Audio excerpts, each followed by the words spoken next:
नमस्कार दोस्तों, आज हम स्किनर का क्रिया प्रसूत सिद्धांत देखेंगे जो अनेक प्रतियोगी परीक्षाओं जैसे एमपी-टेट, यूपी-टेट और सी-टेट अर्थात टेट परीक्षाओं के लिए उपयोगी होगा।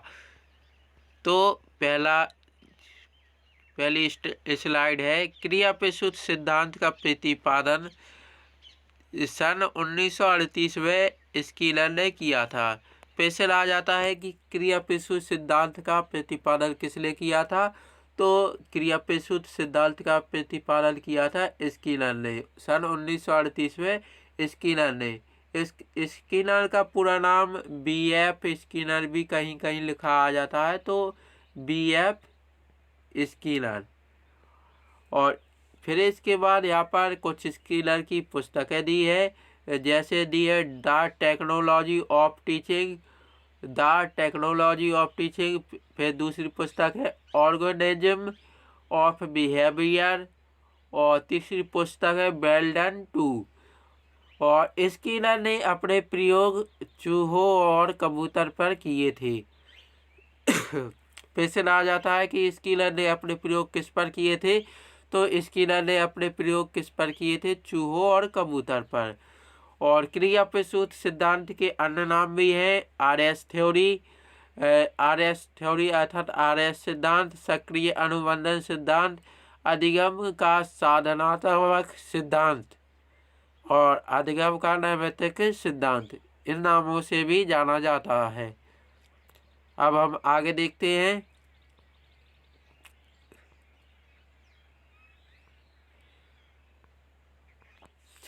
स्केलर का क्रिया प्रसूत सिद्धांत। स्केलर प्रथम मौलिक व्यवहारवादी मनोवैज्ञानिक है। व्यवहार का प्रथम विश्लेषणात्मक अध्ययन स्केलर ने किया था। इसके नोट: स्केलर का यह सिद्धांत थॉर्नडाइक के सिद्धांत पर आधारित है, और क्योंकि स्केलर ने थॉर्नडाइक के एसआर तत्व को आरएस तत्व में परिवर्तित किया है। तो थॉर्नडाइक ने सिद्धांत दिया था, और उनका सिद्धांत था थॉर्नडाइक का सिद्धांत था अधिगम से संबंधित सिद्धांत था, जिसे एसआर तत्व के नाम से जाना जाता था।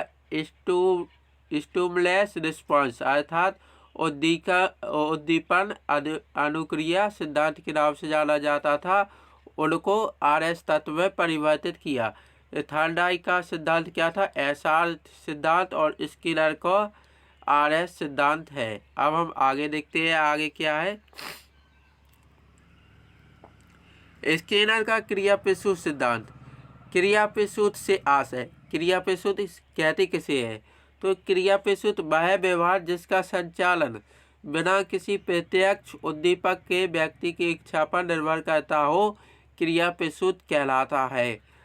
इसके उदाहरण है जैसे चलना फिरना, खेलना कूदना, पढ़ना लिखना और दैनिक जीवन के कार्य।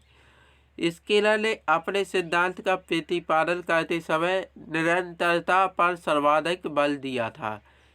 किस पर बल दिया था? तो निरंतरता पर सर्वाधिक बल दिया था। अब हम आगे देखते हैं। स्केलर का क्रिया प्रसूत सिद्धांत। स्केलर ने अपने सिद्धांत का प्रतिपादन करते समय पुनर्बलन के दो प्रकार बताए हैं।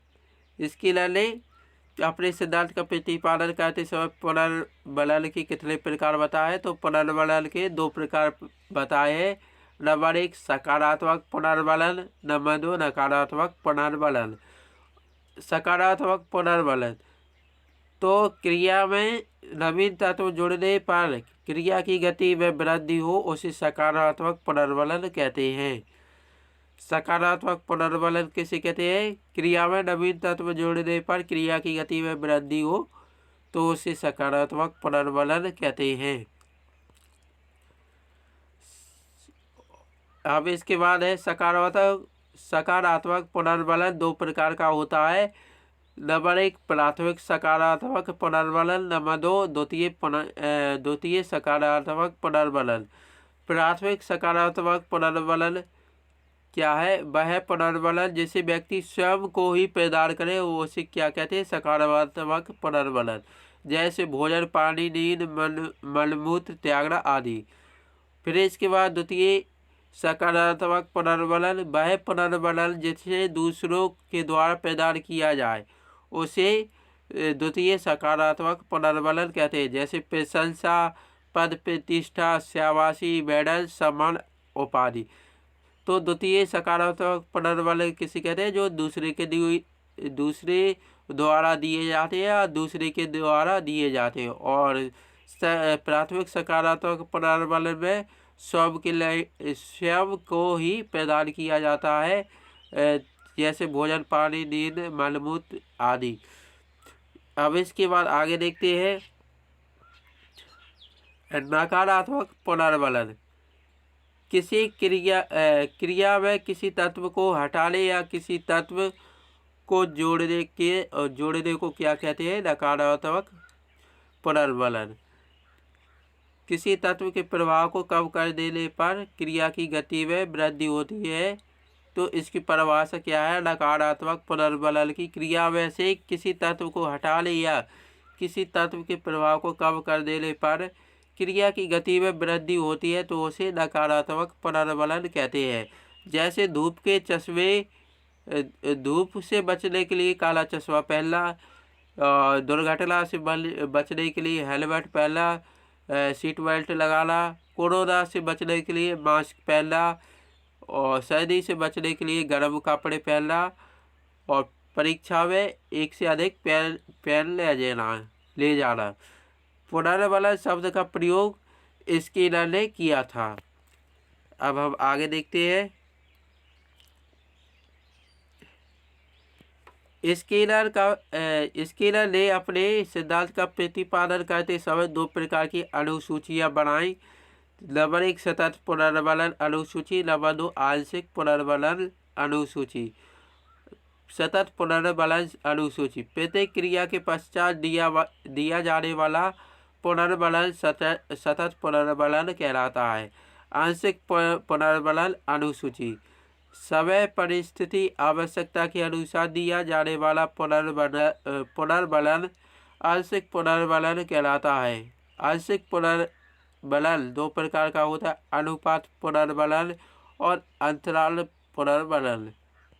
अब हम आगे देखते हैं।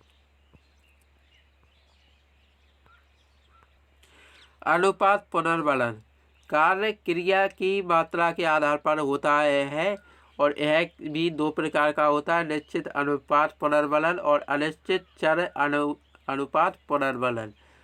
फिर इसके बाद है अंतराल पुनर्बलन। अंतराल पुनर्बलन समय के अंतराल के आधार पर निश्चित समय अंतराल और अनिश्चित समय अंतराल इसके भी आधार होते हैं। इसके दो प्रकार होते हैं, समय अंतराल के आधार पर निश्चित समय अंतराल और अनिश्चित समय अंतराल। अब हम आगे देखते हैं। स्किनर ने अपने सिद्धांत का प्रयोग करते समय कुछ तत्व बताए हैं। Number 1 shopping. शैपिंग किसे कहते हैं? तो बालक बालिकाओं के किसी निश्चित उद्देश्य की पूर्ति करने के लिए प्रेरित करने हेतु दिया गया आंशिक पुनर्बलन शैपिंग कहलाता है। फिर इसके बाद नंबर 2 टोकन इकोनॉमी। बालक बालिकाओं में किसी व्यवहार की आवृत्ति सुदृढ़ स्थायी करने व बुरे व्यवहार की आवृत्ति को कम करने की प्रवृत्ति को टोकन इकोनॉमी कहते हैं। अगले तत्व है चैनिंग। विषय वस्तु को छोटे छोटे भागों में विभक्त कर क्रमबद्ध रूप से सिखाने की प्रक्रिया को चैनिंग कहते हैं। फिर इसके बाद है मैजिक ट्रेनिंग। बालक बालिकाओं के व्यवहार को यांत्रिक तरीके से नियंत्रित करने की प्रक्रिया मैजिक ट्रेनिंग कहलाती है। अब इसके बाद स्किनर के